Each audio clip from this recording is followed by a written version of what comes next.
when you don't feel desired or sexy in your relationship, it can easily be an impetus for things to quickly spiral downhill. Sex is one of the most powerful drivers of human behavior on the planet, and to know that your partner finds you sexy, attractive, and hot, it makes you feel powerful. Yeah.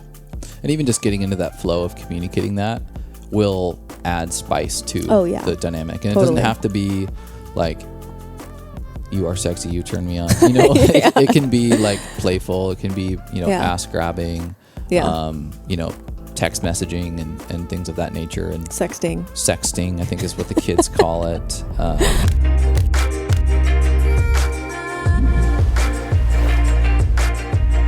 Welcome back to the Medicin podcast. My name is Mimi, and I have my glorious partner in life and love and my future baby daddy with me here. Wow. Jesus. I knew that. Were you planning that? Did you premeditate that? I did. Yeah, I knew. Just to freak me out. I wanted to tweak you. Yeah, I'm tweaked. I'm cool with that. Definitely cool with that. Not tomorrow, maybe. Not You don't tomorrow. want it to be anyone else, right? I don't want it to be anyone else. That's true. That's a good point. I'll take it. What is going on, everybody? Welcome back to the Medicin podcast. We are back with the Under the Red Hat episode. It's been a minute. Yeah, it's been a few minutes since we've jumped under the red hat and jumped into the portal, the podcast portal with each other. We call any episode that we do together, most podcasters would call it a solo cast, but since there's two of us, it's not a solo cast, it's a dual cast. And we call it Under the Red Hat because that is the sacred channel of connection that we refer to when we step into the sacred space of communicating directly with one another. And in this case, of course, we're inviting the audience to come into that sacred channel that we call Under the Red Hat. And the reason we call it that is because I'll give you the very short version. One time, Chase and I were out, and I was having a bit of an anxiety panic attack. Won't go into the details of what was happening around us, but Chase, recognizing that I was in distress, looked at me, grabbed me, and I just so happened to be wearing a red hat. We were out on the beach, and he cupped his hands around the bill of my red hat and made me feel very safe and just reminded me that it's like, hey, it's all good right here. Just you and me. We're good. We're safe. And it's kind of like when horses have those like blinders on and all they can see is in front of them, so they don't get freaked out about everything that's around them. That's kind of what it felt like. And so coined now is Under the Red Hat, and it refers to that moment where it was just us, you and me, on this channel. And so now we have extrapolated that out to our podcast. Yeah, no, it was even before we had a podcast. It was pretty shortly after we had gotten back together, and it's been fun to refer to this just safe communication channel as Under the Red Hat. And so I think it's good that we continue to tell people the story, because I know we get new listeners all the time. Yeah, they're like, under what red hat? Yeah. I think I said it the other day, and someone was like, what the hell are you talking about? I was like, I didn't hear a red hat on the episode. Yeah. But yeah, so glad to be back. Today we're talking about something that is, I think, really important. We talk about theory a lot. We get esoteric as it pertains to relationship dynamics often. And sometimes we just need to get back into the practical and just get straight down to repetition, baby. Yeah.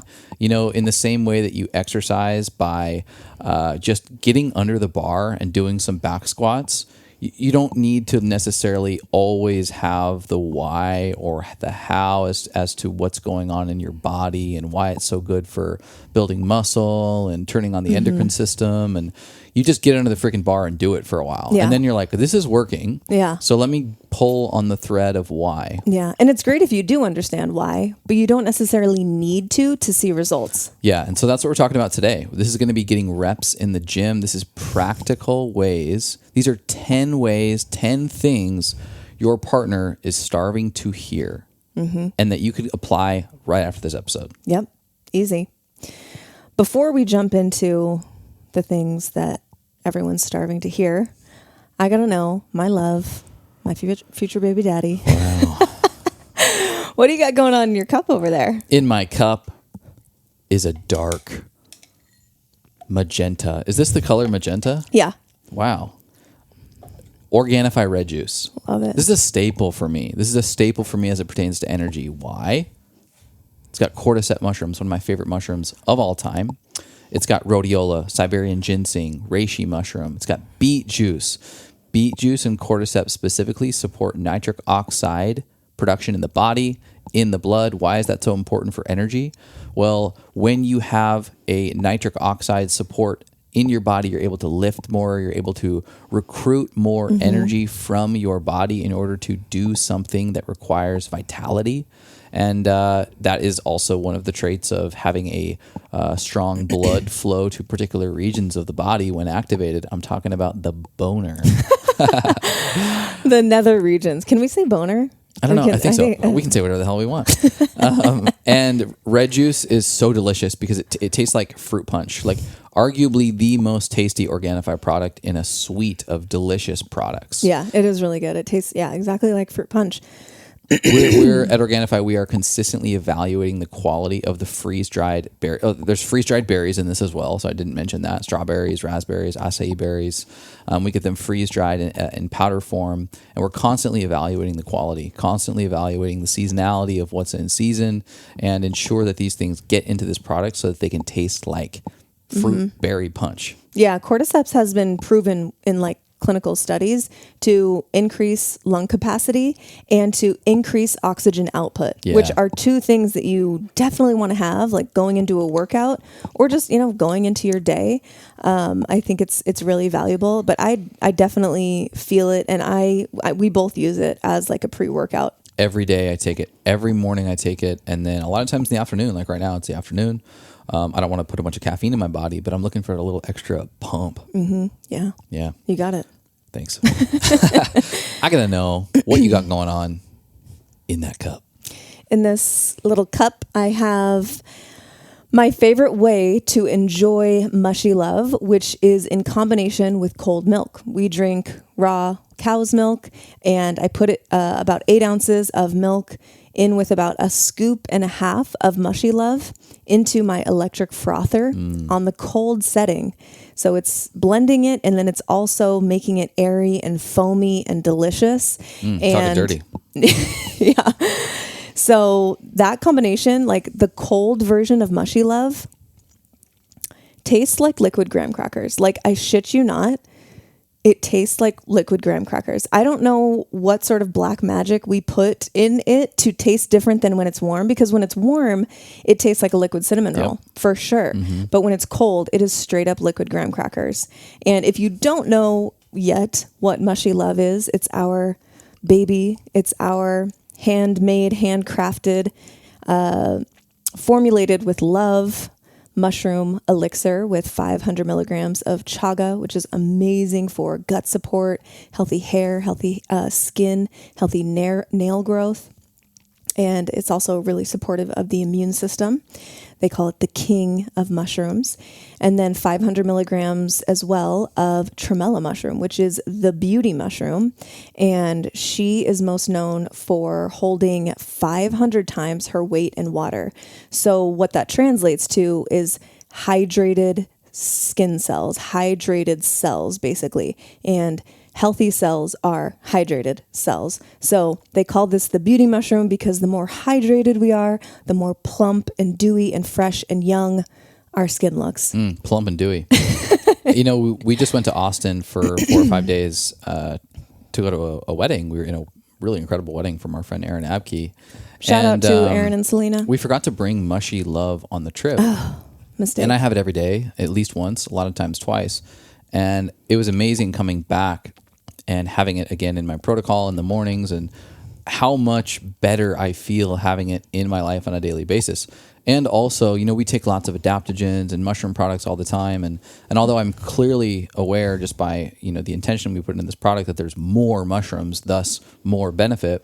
But it was after having been off of it for a while and then having it again where I was like, oh my God, I'm really feeling the adaptogenic nature of these mushroom ingredients Also, it helps that it tastes just absolutely incredible.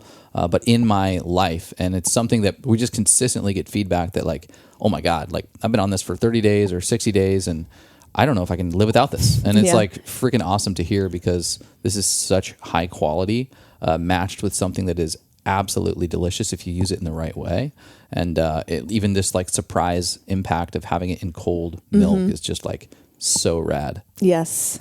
If you guys want to try either of these products, Organifi Red or Mushy Love, you can head to our Medicin cabinet, which is our digital cache of all the products that we use and love in our life. You can use the code MimiFit for 20% off all Organifi. And for Mushy Love, go to getmushylove.com and you can use the code Medicin for a nice little discount that we only give to our Medicin podcast listeners. Love it. Let's get into it. I think that we should probably recap a little bit on what the core tenets of masculine and feminine energies and essences are, and also give the disclaimer that we're going to be referring to the masculine and the feminine today. Usually, men are more masculine dominant, women are more feminine dominant. And for the sake of ease today, we might refer to men and women, man or woman, and be speaking about primarily masculine for men, primarily feminine for women. That being said, men can have a dominant feminine or be in their feminine, even if it isn't their dominant energy. And women can similarly be in a dominant masculine and or just be in their masculine at large. Yeah. So if you're trying to nitpick us for, a couple of mistakes, it's 2023 and you got to give these disclaimers. Yeah. Just know that this is fluid. Yeah. The masculine and feminine exist on a spectrum within all of us. And different situations and events and days invite me into more of my masculine, where maybe I'm expressing that more throughout the day than my feminine. And because it exists on a spectrum that is fluid and can change. But where I rest, where I feel most balanced and at ease and able to relax is in my feminine. Yeah. And and the same goes for you in your masculine. But the really easy way to kind of look at this is like, you can look at it sexually, if you don't really know where your essence lies on the spectrum, maybe you're more fluid, maybe you're more of a creative where you go back and forth frequently. You can think about, the masculine wants to penetrate. The feminine wants to be penetrated. So if you prefer, wherever you're at, wherever you fall there, that's probably indicative of where your essence lies. Yeah. So getting into the masculine, it's penetrating, and it's not just sexually, it's life, penetrating life. It's action oriented. Oftentimes the masculine has a core purpose that drives their life, a core mission. They're very mission and purpose driven individuals. The masculine is, when balanced, is safe and stable. It's consistent. It is analytical. It's able to fix and problem solve in a left to right, top to bottom manner. And it's systematized. Yeah. And for the feminine, again, we're speaking to feminine energy, is more connection oriented. The feminine can be called, we've referred to this, the love driven being, the masculine being the purpose driven being. The feminine is more flowing, ever changing. Think about the seasons and cycles of nature. Right. Is the utmost feminine, right? Feminine is receptive, right? Wants to be penetrated, and is emotive. Emotion is feminine. Stillness and consciousness is masculine. Everything else that changes is going to be the feminine. And again, we all have different varying degrees of each of these energies within us all the time. Right. And again, these energies can combine in relationship in different ways. We're speaking to a heterosexual relationship because that's what we're a part of.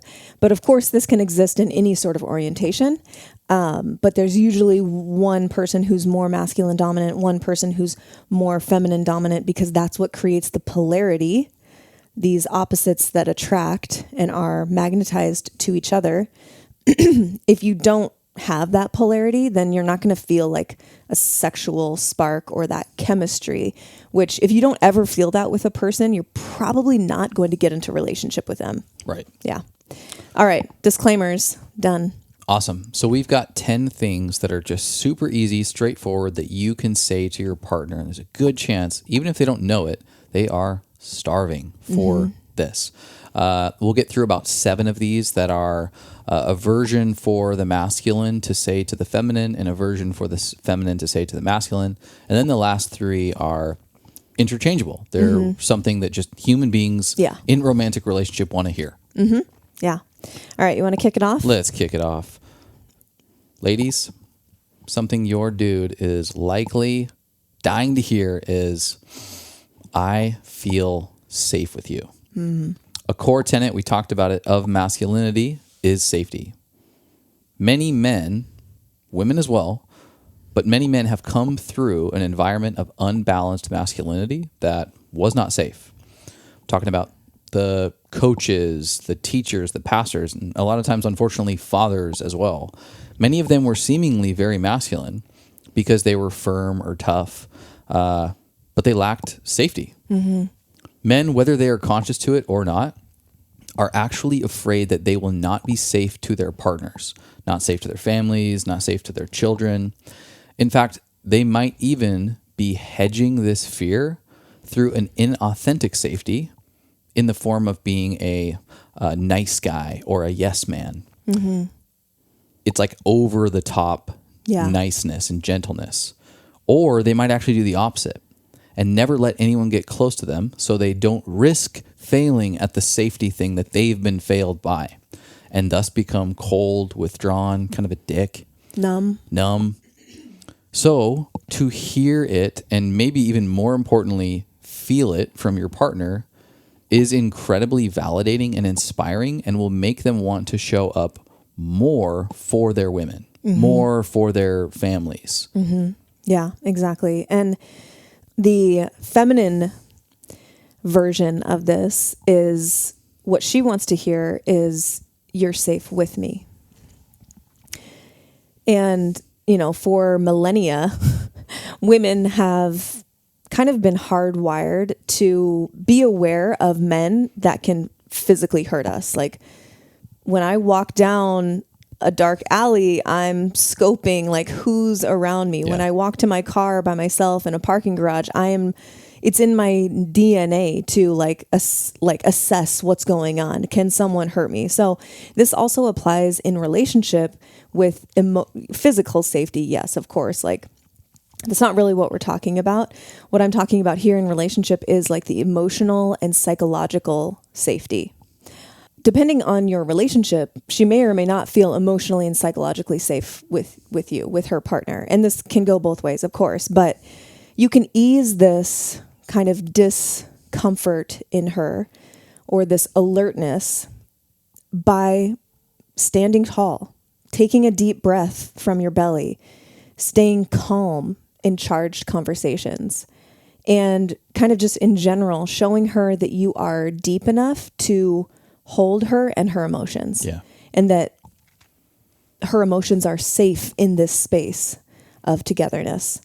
Feeling safe allows us as women to relax into more of our flowing, receptive feminine, which feels so good for us.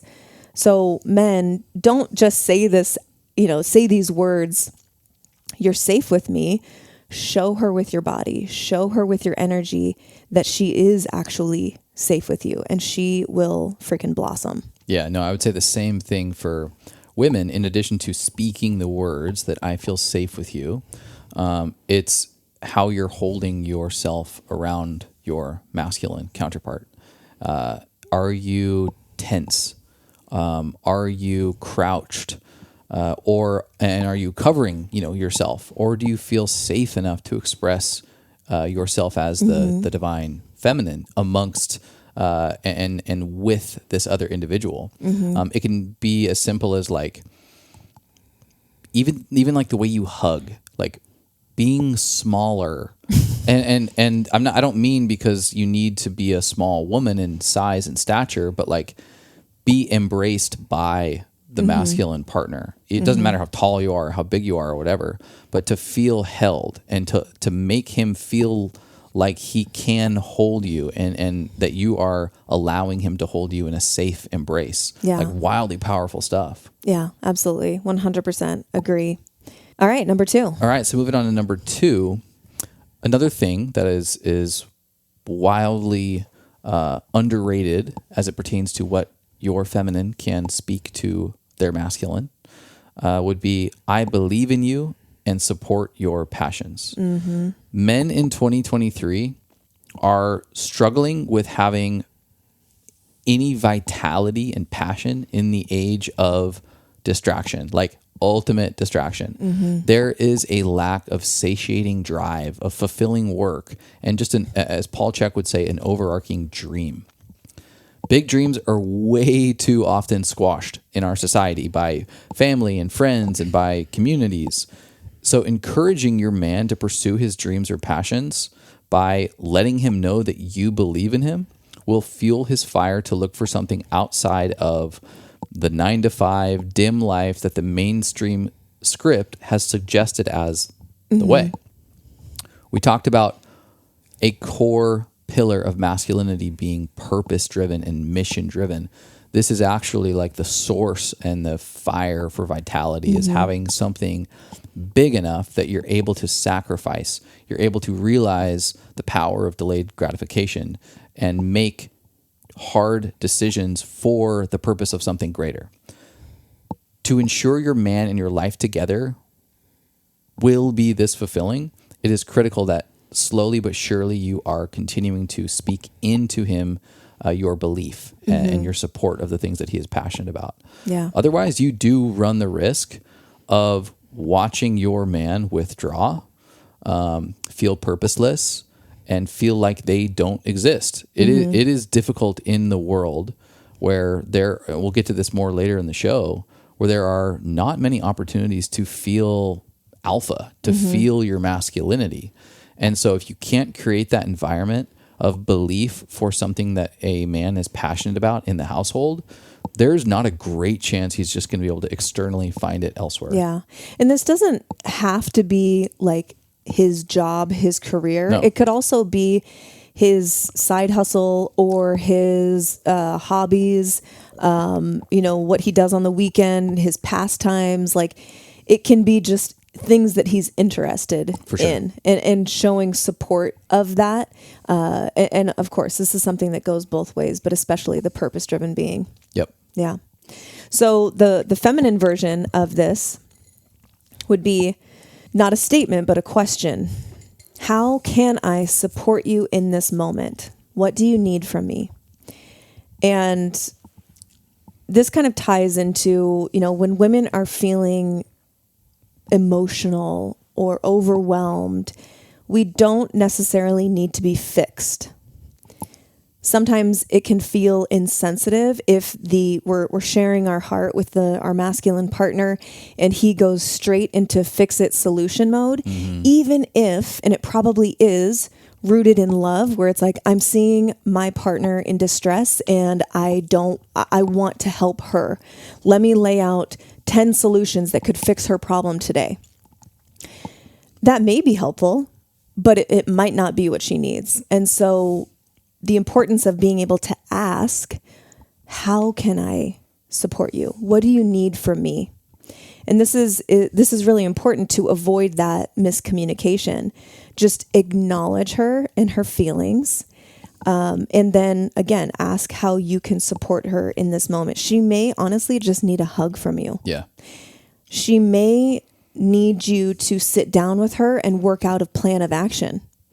You don't know unless you ask. And she deserves that autonomy to be able to communicate to you clearly what would be most helpful to her in this moment. Yeah, this is more of a statement and less of a question, believe it or not. I've been somebody who wants to help and fix immediately, especially when it comes to what the feminine is telling me. Like if I see you feeling emotional about a particular topic or about something specifically, I want to jump in and solve it. But what happens a lot of times is I'll disregard the validity of the emotions by quickly jumping to some conclusion like, see, it's simple here. Yeah. You don't need to worry about that. And it invalidates my worry and the emotion that I'm feeling. If it's like, oh, don't worry about that, just look at this. It's like, well, fuck. I'm trying to tell you what's happening inside of me right now. And I think a lot of men have come from households where their mother's emotional energy becomes toxic and is scary. And so we want to just disregard it and pretend it's not happening and have everything be safe. And so we'll try to stifle it. And I'll get into this a little bit later. I think one of the other ones will hit on this as well. But this is more of it still feels productive because it's important for men to feel like they're being productive in this type of help and support, while also saying, I hear you, your emotions are valid, and I'm here to support. Give me clarity when you feel ready on how I can show up. Yeah, that's what you mean by this is more of a statement than a question, but it really can be as simple as just straight up asking. A little more disarming to phrase it as a question. Yes. Yeah, exactly. All right. Next one. Dude, guys, I bet you'd love to hear this. I trust your decisions and or leadership on this. Mm-hmm. Have you ever been, guys, have you ever been nitpicked for an idea? Criticized a decision or criticized by a decision, or maybe, some frustration has been expressed to you. I've never done that. After you have chosen something for you and or like your family or something. Well, good chance you probably in a more hostile and aggressive tone responded to that nitpicking. That is because we are actually hurt and no longer feel safe to be able to lean into our innate masculine abilities to make choices and be leaders. It is oftentimes we are insecure about whether or not we have the capacity to lead. Again, I'm going to talk about this a lot today, but the external world does not provide a lot of opportunities for people just at large to take on leadership opportunities and be seen as a leader. We're in a corporate filled world of org charts. And if you're one of the select handful of few who are at the top of that food chain, even then it's a shitty existence, but you're likely not. And so when you feel like the little sliver of leadership that you're able to maintain in your own life gets criticized, man, it just triggers a lot. Yeah. Yeah. I can totally see that as a man for sure. The feminine version of this is what the feminine wants to hear from the masculine in this regard is, I've thought about this a lot and I'm asking you to please trust me. I've got this. Even when I love it. Even when I say it, you're like humming. And if that's not feedback, I don't know what is. And this may sound counterintuitive because so much of the last, I feel like 100 years, especially, women have been literally begging and fighting to be heard and equally valued in society. But within a romantic relationship, for a feminine essence, she doesn't actually want to hold up the structure of your life and relationship all on her own. She doesn't want to have the weight of every decision on her shoulders. She wants to know that you are strong, confident, and capable. Even if she's not saying this to you with her words, her feminine essence wants this. And this goes all the way back, I think, to our caveman ancestors. Women are instinctively drawn and magnetized to strength and confidence. We want to know that you can lead and protect us, but also our offspring. This is like evolutionary biology stuff. Yeah. This is not something to be abused, men, where you can just say this just to get what you want and have her like be quiet and sit in the corner. But by phrasing it in this way, calmly, hey, I've thought about this a lot and I'm asking you to please trust me. Like I've got this. I've got us. That is like soothing to the nervous system of a feminine because she wants to feel protected, held, and led. And so when you phrase it this way, you're reminding us as the feminine that you are thoughtful and reflective and requesting confidence in your leadership. Yeah, this is not to say that you should never question or challenge a decision that's made by your man. But on occasion, men can step into this and embody this, and it will feel like a wave of relief, especially if you're a very, let's just say you're a busy mother and you've had to wear more of a masculine hat to make sure, calendars are updated and, kids are getting to places they need to get to, and that the family is doing the events and groceries and all these other activities that a lot of times just like fall on women. Something as simple as, hey, got a babysitter. We're going out to eat tonight. Don't ask questions. It's going to be good. Just put on your favorite dress and look sexy. Yeah. And I think that it's a gift. That can be an absolute gift. And I think men too often expect their feminine partner to have everything dialed in. And instead of, I don't care, we're going out to dinner tonight, just, I got it handled. It's, hey, honey, what's for dinner tonight?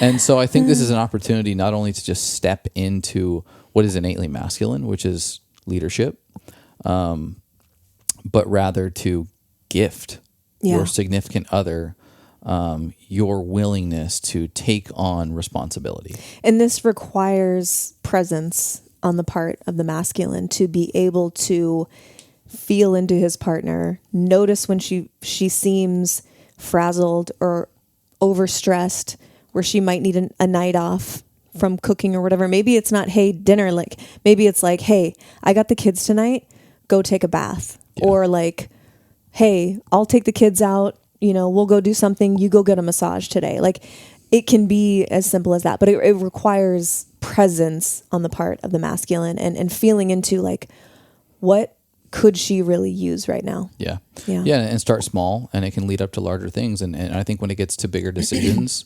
and you can sense that he is very engaged and that he cares about this a lot. When you can sense those are at play is where this statement of, I trust your decisions and leadership on this will land perfectly. Mm-hmm. Don't use it if he's not engaged. Like, hey, bro, like snap out of it. We need you engaged. You don't need to trust him if he's not actually enrolling. Yeah. But if he's enrolled, and you can tell when your dude, you can tell when he's into it, you will crush him or piss him off if you nitpick, because it is an opportunity to galvanize the masculine and feminine dynamic, to speak into him and truly trust him with his own leadership capacity. Within this example, talking about nitpicking, she's overstressed and dude guy's like, oh, I want to plan a really nice evening for her. I'm going to plan a date night. I'm going to hire a babysitter and I'm going to make a reservation at our favorite Mexican restaurant. And he says, all right, got it all set up. We're going to go to Rancho Viejo or whatever it is.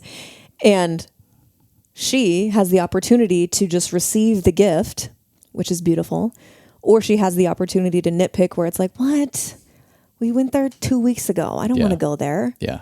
Like, you should have asked me. You should have known that I didn't want to go there, or it's not my favorite. Yeah, exactly. Like, that's an opportunity where you just zip it and receive the gift that he is working hard to give to you. Yeah. Totally. All right, next one. Guys love hearing this, and it's just not said enough. You are so strong. Think about it this way. Picture the masculine like a balloon. You want to put enough air into it such that it floats, Yeah. You don't want a nice bounce. You don't want to put too much air into it. Yeah. It's going to fly away, maybe pop, maybe have an irrational idea of what it can do. But you definitely don't want to leave it underinflated. Yeah. You'll be getting a nice guy. You'll be getting somebody soft. Masculinity is strength, and masculinity is stable.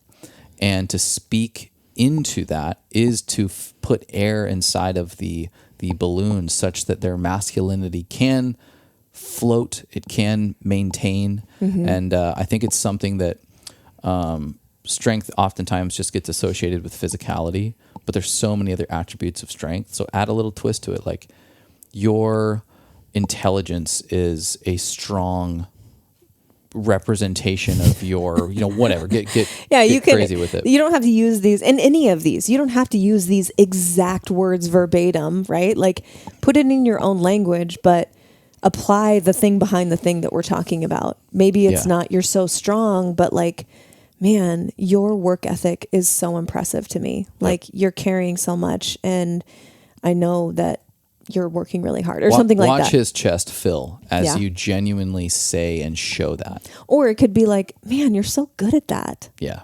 Like whatever he's doing, he fixes something, he fixes the toilet. He like look for opportunity to speak into like, wow, you're so good at that. Yeah. You do want to feel specifically strong, like you are capable of protecting. You're so strong at fixing that toilet. Yeah. And I think strength is important to focus on. It doesn't have to be physical protection, but it can be, I'm intellectually capable of providing for this family and for this family unit and this relationship.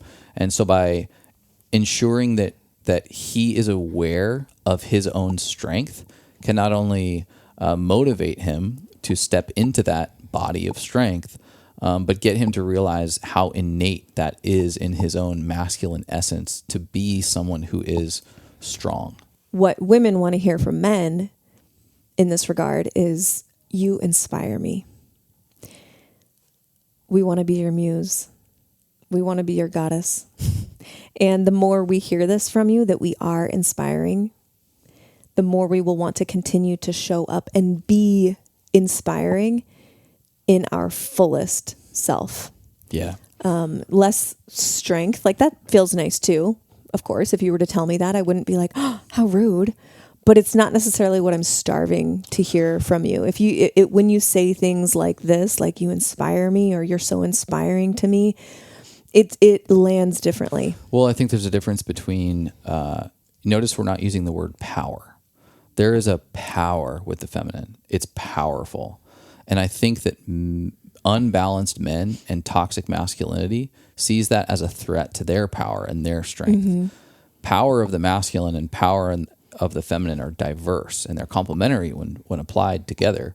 But they're both really fucking powerful when they're embodied. Yeah. And I think toxic masculinity and the patriarch is oftentimes associated with being threatened and trying to stifle the power of the feminine.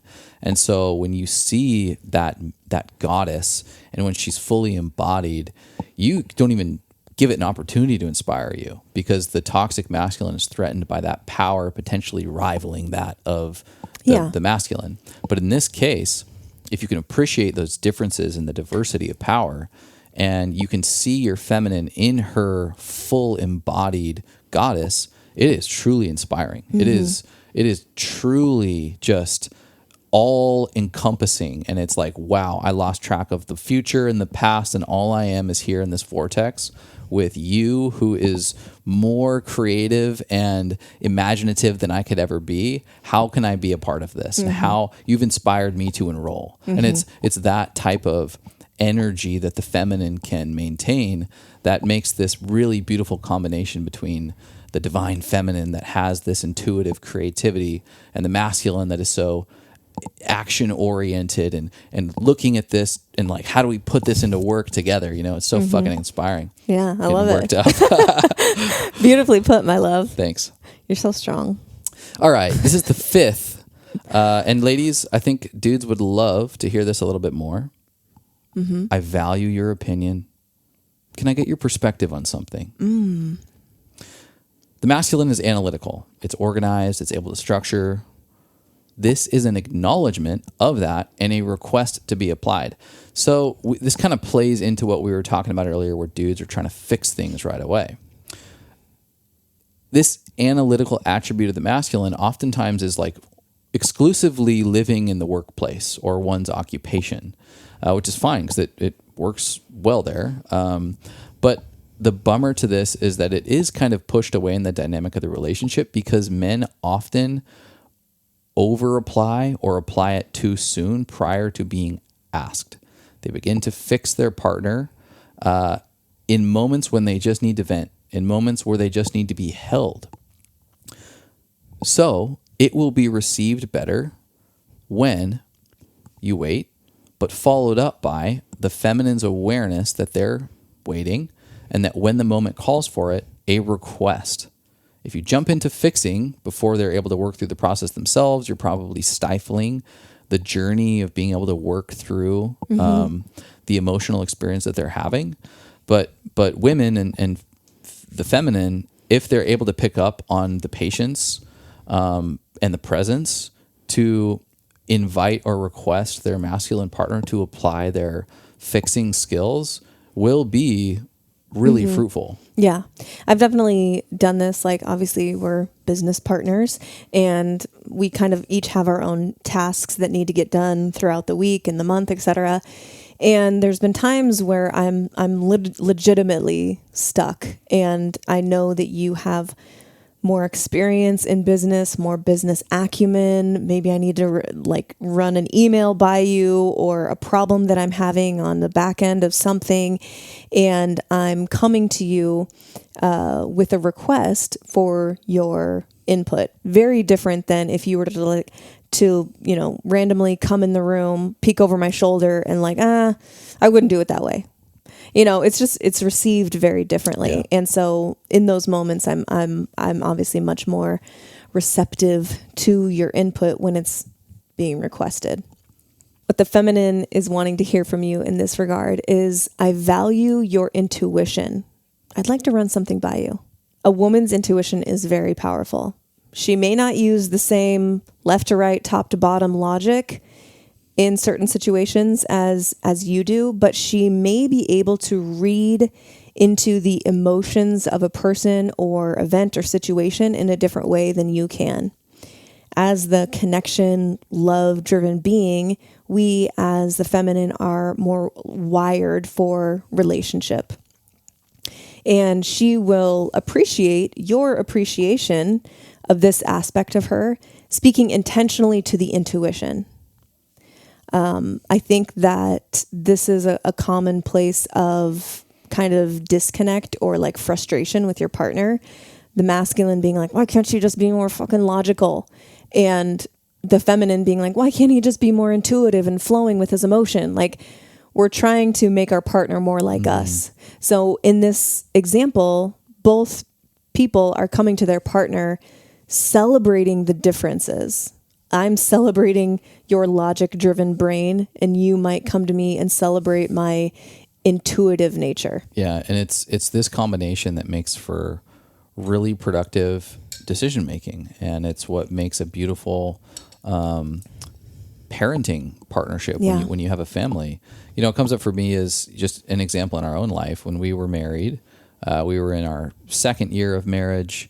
And we had stumbled into this rental house. It was in such rough shape, but it was on the beach of the Puget Sound. It had an absolutely incredible. We'll live the rest of our life without this kind of view. It was just absolutely incredible. It was a 180-degree view of the Puget Sound, just water. Olympic mountain range, Olympic National Forest, and the sun would set every night behind the mountains, and it was just stunning. I'm talking 9.9 out of 10 view. And this little beach bungalow, because this is what it was in super rough shape, but it was going on the market to be sold. And I was like, oh my God, this is just a ROI. Just screams proper investment. Let's buy this place. We'll fix it up. We can either rent it later, cash flow it for a ton, or we could just sell the property itself because Seattle was skyrocketing at the time. It made all rational sense, all logical sense. I get through all the paperwork, we deal through appraisal, the whole thing, and it's literally ready to happen. And your intuition picks up on something in the environment that says, hey, we shouldn't do this, and here's why. And it was because we were having marital issues. We were not a cohesive unit at that point in time. We were not in any position to take on a bigger project than our relationship. And even though from the masculine perspective, this would have shaken out, we would have made money on it, it would have made sense, we would have had to have dealt with a divorce in the whole process, and then had to split an asset, something that I would not have wanted altogether. And so your intuition picking up on, what I couldn't in my left to right, top to bottom evaluation, was a critical piece to the decision making. And then even though we were a dysfunctional marriage, this one particular instance, as icky as it was actually a good example of how to incorporate the strengths of the feminine and the strengths of the masculine in order to come to some sort of cohesive decision in life. And I don't know if I've done it since then. Certainly didn't do it at the time that this was happening, but I really want to give you props because when I voiced my concern, which probably wasn't in the most conscious, beautiful way, you basically said, okay, we don't have to do it. Yep. And I think you saw in that moment that there was something deeper with me. It wasn't just about the house. And I think that kind of like, got your attention. Like there's something else here. And I want to, know what the something else is. And it was obviously our relationship and marriage. But props to you, for listening and hearing me and basically just saying like, okay, I'm listening. I hear you. Yeah. Thank you for speaking into the masculine in such great ways. I saw your chest puff up. Next one. Something that guys, I think, just absolutely love to hear spoken. Of course, embodied, but even to speak it. And I think speaking it in front of others often is even more like powerful. But that is just simply, I respect and I admire you. Mm-hmm. Driven men, like even balanced masculine men, will tell themselves that they haven't achieved enough, that they're not doing enough. This is kind of the world that we live in. And it's always the question of, have I done enough to be successful, to have achieved something? So to hear and feel that they are respected and that they are admired takes the weight off, at least for like one aspect of their life pertaining to the relationship. And it's just permission to allow fulfillment to creep in. If you taste fulfillment in one lane, and maybe if you have an incredible feminine partner who's able to validate that your life is fulfilling in the domain of the relationship, that feeling is contagious, and you might start evaluating other areas where you're not giving yourself the respect and the admiration that you deserve, and can maybe even start to self-validate. Yeah. And I'm glad that we intentionally used both words, respect and admire, because they're different. A battered housewife might show respect to her husband, but she doesn't admire him. Right. And so having both respect and admiration is, it's different. And I think it embodies more real love. Like the feeling that I get when I see you excelling at something, or just see you across the room, doing your thing or making a drink or whatever. And I just, stare at you for like 10 seconds. You have no idea that I'm looking at you, and my heart just like swells with admiration for you. In that moment, it's not necessarily respect. It's not like, all right, I respect you. I do respect you. But in certain moments, it's just like a heart swelling admiration for who this amazing being is that I get to share my life with. Thanks. So the women in this way want to hear from you. I see you and I love all of you. One of our greatest fears, if the masculines is, have I done enough? Have I achieved enough? The feminine fear is, am I too much? Too much emotion, too much fire, too much spontaneity, too much feeling, too much effort into my appearance, too much love.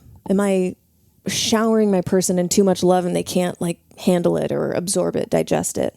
So in society and in relationship, sometimes we small ourselves. We keep quiet. We hide parts of ourselves. We make ourselves more manageable in an effort to avoid feeling like we're too much. And this can stem from childhood. I'll speak for myself. Grew up in a home, a big house, a big family, I should say, 4 kids and 2 parents. And I never wanted to feel like I was too much.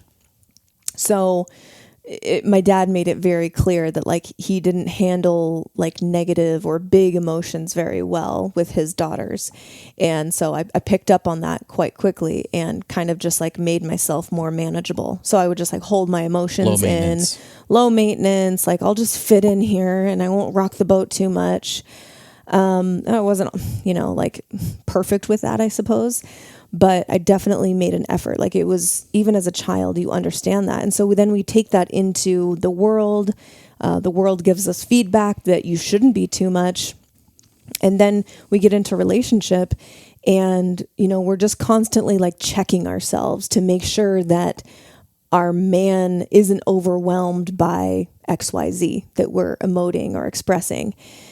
And while I do believe there is a balance to this, like I'm not saying that this perhaps justifies inappropriate or toxic behavior from the feminine. That's not what I'm talking about.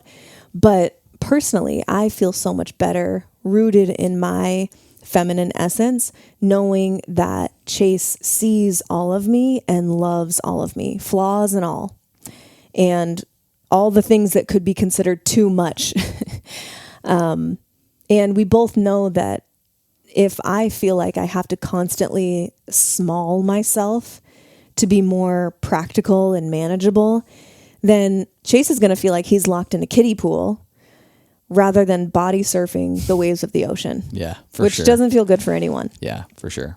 Yeah, I think there's a lot here that we could probably do an entire episode about pertaining to why men and why the masculine has required or requested the feminine to keep it on lock. Just fucking handle your emotions. And I think it's because deep down we're probably afraid of the magnitude of them and that it won't be controllable. And like you said, it's we're afraid of body surfing the ocean because we may not know how to body surf. And so thus we put it in a kiddie pool just to be safe. And I think it's time to really say fuck it to that. Let's learn to body surf if you don't know how already. Yeah. Okay, number 7. This one dovetails off of the previous around admiration and respect. And this is, ladies, you can say to your masculine counterparts, I see the work that you're putting in. It does not go unnoticed. So like really similar to respect and admiration, we are in a world where the airspace for alphas is quite limited. The structures that are set up for you to be CEO, boss, star athlete, lead doctor, whatever, however those hierarchies work. But top of the food chain, top of the hierarchy, there's a lot of people out there. And it's easy to just slip into the middle, even if you are admirable, hardworking, and you just haven't gotten seen. If you are not feeling seen, I think it's almost, and you feel like shit about it, you're almost like insecure that you're insecure. You're aware that you're not being seen, and then you feel kind of like sheepish for sort of wanting to be acknowledged by your hard work, and you don't really know how to place it all. So you're just in sort of this like internal tornado. But it's okay and valid to want to be acknowledged. For me, I don't want to be acknowledged on a huge scale a lot of times. Like I'm in pretty good shape, but I'm not interested in posing shirtless all the time on my social media and being like transformation time or whatever and like showing my abs and stuff. It just doesn't, but it feels really good to have somebody that I care about like you be like, I see the work you're putting in on your freaking temple. Like, and I like it. I like what's going on. So which I feel like I do. You do. Yeah, you do. And I mean, most of the time I feel like a creep. I'm like, this is creep status. Right. But to not be seen in the working world or the external world, and then to not have any acknowledgement of how hard you're working at home or in your relationship dynamic, it just spills the unacknowledged bucket over the top, you know? Yeah. My sister-in-law and my brother, when they first got together, he was in the middle of he was just busting his ass. Like, this guy was working so hard. He's early in his career, and he was just long hours slaving away. And I think there was a lot of frustration. He wasn't in the lane of work that he is in now, and so he was in the middle of a transition. But the kid was just busting his ass.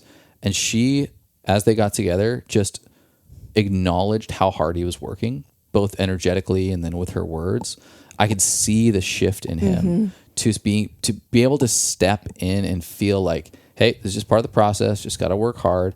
But he had that itch, that deficiency of being acknowledged, filled by how she showed up for him in their relationship. And you've done that for me as well, and many, many times where it's a long week and I've spent a lot of hours trying to, I'm part of a startup and it's very stressful, and you can't tell the rest of the company about it sometimes because it's just pretty dicey. And you've seen the weight on my back, and just to be acknowledged by you and say like, hey, I'm just going back. I admire you. I respect you. And I'm also just letting you know that your hard work isn't going unnoticed by me. And like, it's just like a boost. It's a pep in the step. And it's really, really important for the masculine at large to have that. Yeah, I totally agree. And I can definitely continue to do that. So what the feminine wants to hear here is, I'm committed to evolving with you and creating an epic relationship. As the love-driven being, the feminine representative, our friend Ben Goreski used that term in a recent episode, and I liked that. I like that the too. feminine representative. Yeah. The feminine representative oftentimes is the one who's initiating relationship work, books, podcasts, courses, programs, etc. She's yearning to experience more and go deeper with you, which is beautiful. This is a beautiful thing. But she doesn't necessarily want to initiate it every single time or feel like she's dragging you through something that you don't want to do at all. That's the worst feeling in relationship. And so by communicating your interest and or commitment, it might be different depending on where you're at in sort of like the conversation around relationship work. But just by communicating your interest, at least, she will be able to just take a sigh of relief knowing that you're committed to showing up for the relationship or committed to learning how to show up better in the relationship. We admire men that want to go deep with us. Your communication will be better. You'll likely argue less, and definitely sex will be better too. Yeah. If you are showing your feminine partner that you are that having an emotional connection and a commitment to growth in your relationship, specifically your relationship, if she hears that from you, she probably will want to have sex with you more. Because and not that you should do it just for that. I'm just saying, like, here's some nice downstream effects. Because we are emotional beings. We don't necessarily just get turned on like that from seeing something or touching something. It's like the emotional connection needs to be there, or like we're not there. Yeah. So it's a win-win-win all around. It is. The feminine will pick up on the need for change likely prior to the masculine. Again, going back to our initial caveat, this can be the man a lot of times in the relationship too. Sure. There's someone who's really flowing and creative and like, hey, it's time for change. It's time to like shake things up a little bit. Let's rearrange the house, or let's start a new protocol for our diet, or let's start going to yoga classes or something. This is very gender fluid on a lot of these. But in this case, speaking to the feminine, they are likely to pick up and start embodying and attempting to enroll their significant other in things like relationship work, changing the way you're eating. Maybe it's changing your routines because they're starting to get compulsive. The masculine is usually the last to the party who's like, what? It's compulsive? I've been having the same breakfast every morning for 6 months. What do you mean you want to shake things up? I want my granola or whatever it is. And it's something simple like that, but it represents larger ideas and concepts too. It might seem weird to you guys. It might seem like this is out of left field. It might seem threatening, and that's coming from a place of insecurity. Whoa. Why isn't what we have and what I've contributed to this scenario enough? Yeah. Fuck that. That's a lie. That is just a story you're telling yourself compared to the intuitive, diverse nature that the feminine is picking up on a need to implement into the relationship. You can flip that. If you're a man and you're not quite understanding why your relationship isn't good enough for her, and you're like, I'm confused, like, what do we need to change? Like, I think it's pretty good. That's like her saying, like, well, why do you need a new business goal? Aren't you happy with what you have? Like, why do you need more money? Aren't you happy with what you have? Yeah. It's like, well, no, I have this drive in me to achieve more, to, make more or create more in the world or whatever. She has the same drive to go deeper with you in relationship. Yeah, for sure. So yeah, when those come up, even if you're not able to totally grasp the why in the moment, this is another case of validating the emotions, of validating the intuition and the interest in evolving by simply saying, yo, I'm in it. I'm committed. Like, I'm excited. Instead of saying, like, I don't really know what you're talking about, but I guess this works. Saying something along the lines of, like, I'm really interested in learning more. You can leave it at that. Like, I want to learn more. Yeah, count me in. I'm going to go. I'm going to have a good attitude, and I'm going to learn. Yep. That's all you have to do. Totally. Yeah. All right, we're moving into the last three, and these are statements that go both ways. I think guys would love to hear it from girls would love to hear it from guys, or whatever mixture girls, of in between. guys, all the others. All the others. So the first one here is, I understand how that made you feel. I am sorry, and I'm committed to showing up better. Yeah. That's just a human thing. And this is really the opposite of numbing out. I think when things start to go downhill in relationship, or maybe the man notices that his wife or partner is being more nitpicky or naggy or complaining about things that she wants to be different in their relationship or life. And if he's not hearing those as cries for help, he could start numbing out. Yeah. And that leads to feeling numb when she's really trying to share her heart with you. And it's like a real moment, not just nagging for, not picking up your socks. You can become numb to your partner's experience, where empathy is like pretty much just shut off. So this is the opposite of that. So even if you don't, quote unquote, agree with how your partner is feeling, or don't think it's logical that they're feeling this way, it's simple. We all need our feelings acknowledged. This is just part of being seen and felt as a human. Even if you had the best of intentions, or you feel like it's just a simple miscommunication, like, no, I didn't mean it that way. Don't feel that way. Don't feel bad. Don't have your feelings hurt. I didn't mean it that way. This is something that I dealt with in a part one of our relationship, in our marriage, because I knew my intentions around a situation.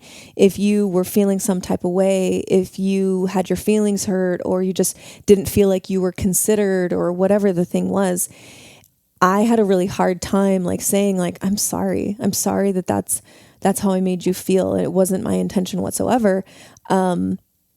And I'm committed to showing up better, or I'm committed to communicating in those moments better, so you really know my intentions.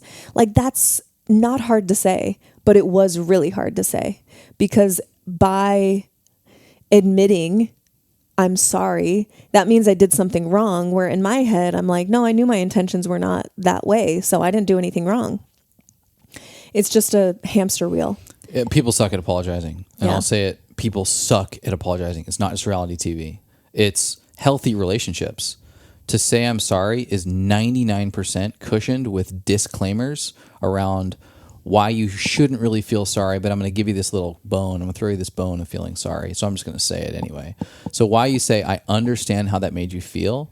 This is emphasizing the practice of zoom out of the charged conversation for a minute and take the perspective of an independent third party, as if you are not in this dynamic, but aware that you care about your significant other, and watch how emotional they are. They're bringing something up that has bothered them or hurt them, and then watch how the other person, which is you in this case, responds without having any empathy or compassion. Would you want anyone to treat the person that you love that way? No. You would not want someone to stonewall them emotionally as they're vulnerably expressing something that has hurt them. And so I understand how that makes you feel is critical. Like you can still be at a place where I don't agree that it could be a disagreement about something, but just simply saying, like, if you're communicating and you're showing to me that you're hurt, I can understand what it's like to be hurt. And then I am sorry and committed to showing up better. And it's not, I'm sorry you feel that way. Right. Yeah. That is I'm sorry you feel that way. It distances that I had anything to do with the situation. But it's an easy slip up because, again, if you don't feel like you did anything wrong, then it's easy to be like, oh, I'm really sorry that's what your experience is. But it's even better if you can say, like, or I'm sorry that I'm sorry that I made you feel that way. Yeah.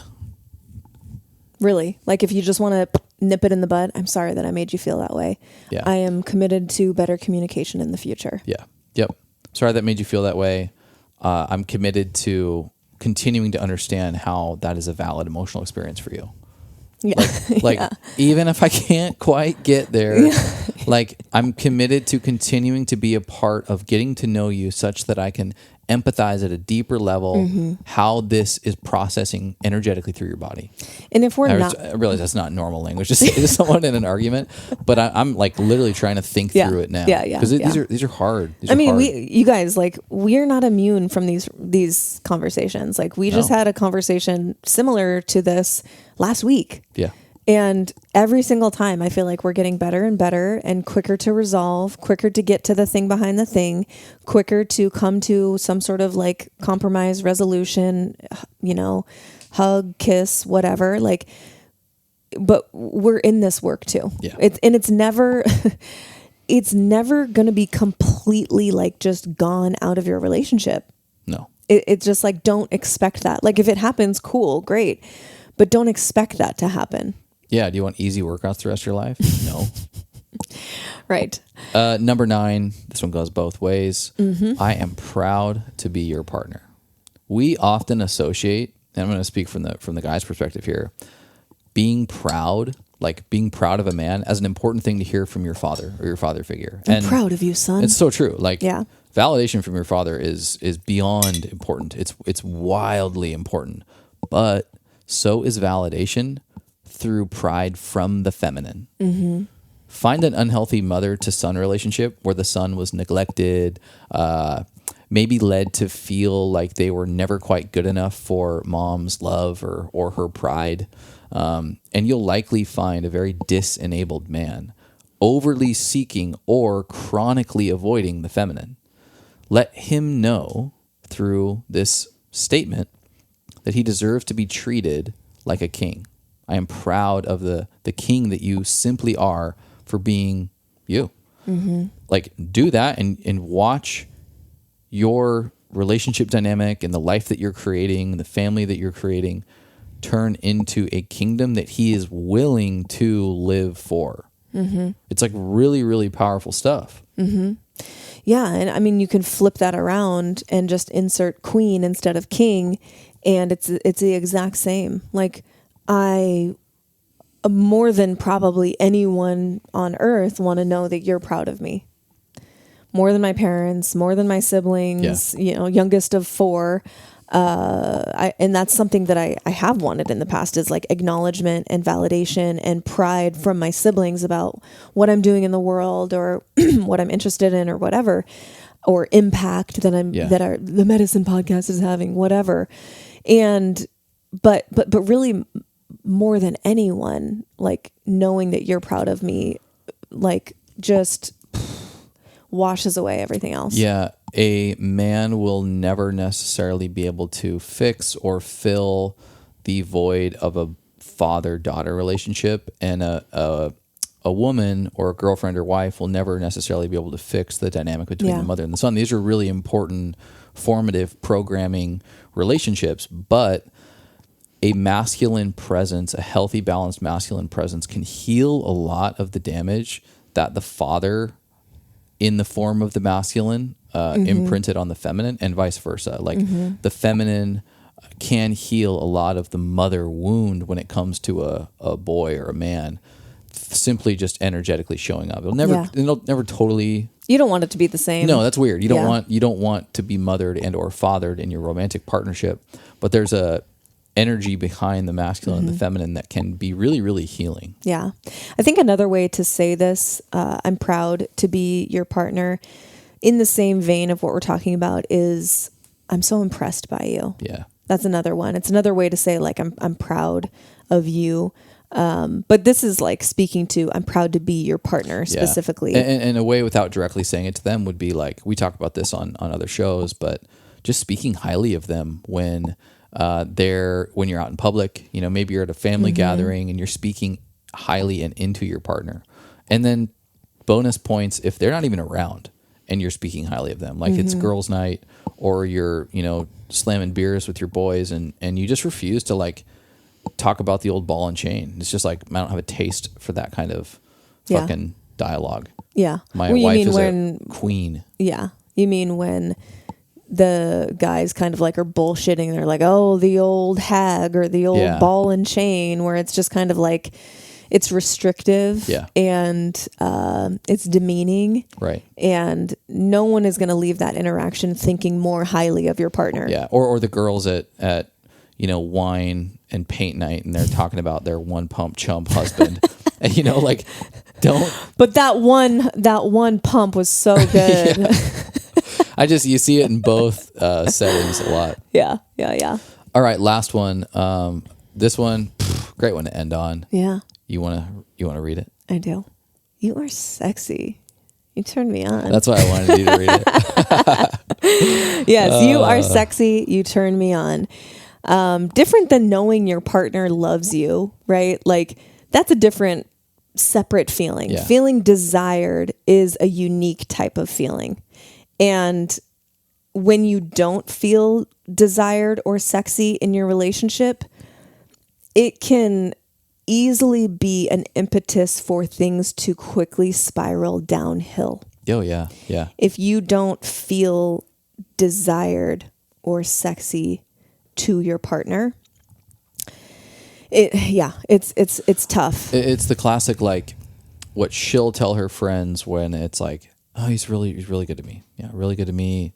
Takes care of me. It's good. Yeah. Or when he says, to his mom or something like, yeah, she's really dialed in. Good job, good family. She's a great cook, and kind of like listing off their resume. Mm-hmm. And I'm not saying that that's like going to mean you're going to get a divorce or anything, but ideally in that list is like, they're smoking hot. Like, you want to be telling your mom that. She's so hot, Mom. I don't actually necessarily. But I know what you mean. You know what I mean? Yeah. Oh, totally.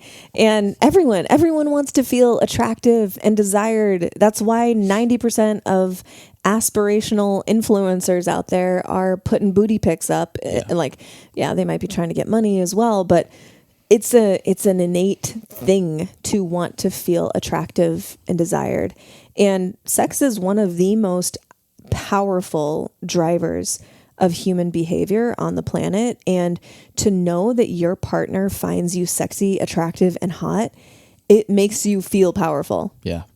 And even just getting into that flow of communicating that will add spice to the dynamic. And It doesn't have to be like, you are sexy, you turn me on. It can be like playful. It can be, ass grabbing, text messaging and things of that nature. And sexting, I think is what the kids call it.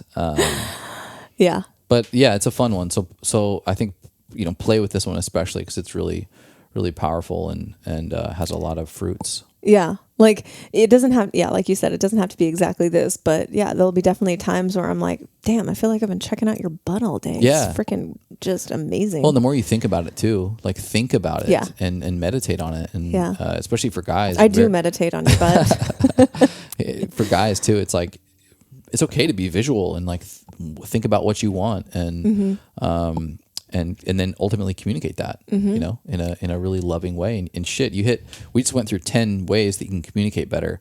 You hit all 9 of these, and by the time you say you're sexy, you won't even need to freaking wait. No. Like, you're going to be just ready to go. You might not even need this one, but this is no less important. Keeping the spice and the fun and the flirt and the fire alive in relationship. Like, don't assume that they know that you think that they're pretty or attractive or whatever. Like, totally.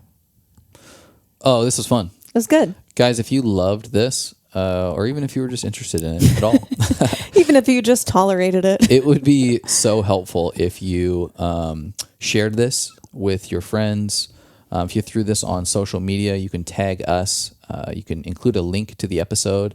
We're on YouTube now too, so this whole thing is on video, and we would love it if you subscribed, commented on our videos. We're really trying to grow that channel, and the more activity that's seen, that sacred YouTube algorithm will pick it up and put it into the ether. So much appreciation, and it's really, really helpful too to continue. I always forget to mention this, but rating and reviewing the podcast if you haven't yet on Apple Podcasts. I think you can do it on Spotify now too. Really, really does help the show get traction, and yeah, we're trying to grow this thing. It's had a lot of growth in the last couple of years, especially, and it really, really helps, you know, support the logistics and kind of the back end to really get this thing going, because it's requires financial investment, and we just so appreciate when our community is impacted by it and can thus return the favor just by letting us know that you love it. Yeah. And we also, if you do leave a review on Apple or Spotify, we send you a personalized gift. All you have to do is just take a screenshot of your review and email it to themedicinepodcast@gmail.com and include your shipping address, and we'll get it taken care of, and we'll send you a personalized gift. Could be Organifi, could be Mushy Love, could be HCC, could be one of our other partners. It'll be a surprise, but it'll absolutely be worth your time. Totally. Before we go, yes, I got to know, what is your medicine today? This was an easy one. Usually I'm kind of like hemming and hawing over what my medicine is, but I had a freaking killer, wonderful workout this morning. Nice. And just felt super strong, had a ton of energy. And it was one of those days where you're like, all right, 8 reps. And then you choose a weight that you feel like, okay, this is really going to push me. And you can actually do like 10 or 11 or 12 reps. It's like, oh, okay, I'm going to keep going. Did 15 minutes on the water rower today. And I'm very grateful for my strong body and everything that it does for me, and getting a nice hard workout in first thing in the morning just like sets your day up for like, I can do anything from here on out. Like, I just moved a shit ton of weight. Anything else is gonna be fine. Yeah. Well, what's your medicine? Well, I'm sure it is actually what drove a good portion of that feeling for you today, and it's because I have been re-enrolled in the power of the heat and the cold. And yesterday we did a long sauna session, very hot, followed by a ice cold shower for, mine was pretty long. And that is so good for exercising your sympathetic and parasympathetic nervous system, and almost like force requiring your body to rise to a level of stress and then shift into a moment of relaxation, like hard setting. And to do that is so good for your heart rate variability and your ability to actually get to a point where you are primed and ready to exercise, because you've had these sort of like bouts of rest as well. And so the heat and the cold combined especially is really great for HRV, which is kind of like a good indication of how ready you are for exercise. Heart rate variability. Yeah, heart rate variability. And I would imagine, and there's also a ton of recovery benefits from being in the heat and then the cold both. So I'm sure you are feeling a lot of the benefit of that today. Yeah, for sure. In addition to diet and all the other amazing things you do. But that is my medicine, is the reignition, if you will, of a little bit of hot and cold. I do cold showers a lot. I sauna, 4 or 5 times a month, but not consistently like I used to. So I'm going to definitely get back into the heat and reap the benefits of the contrast as I jump into the cold. And it's fun. Yeah. It's also like we're very comfortable. We can live very like comfy day-to-day lives. Right. And we were reminded recently watching Joe Rogan where he's talking about this concept of cold and hot, and that it's like this little signal, but a significant one, that you purposefully put yourself in stressful, hard situations like a cold plunge or like a 100 and whatever degree sauna. It is stressful, but you're doing it on purpose. So then the events of your life that show up and can feel stressful, you have like more wherewithal to navigate them because like you put yourself in stressful situations on purpose all the time. You can handle this. Yep. Yeah. All right. You guys, thanks for hanging with us today. We'll catch you next time. Go spread some light. Okay, bye. Thank you so much for listening. If you enjoyed that, check out right over here for some more fun clips. Oh, and you're going to want to subscribe. Bye.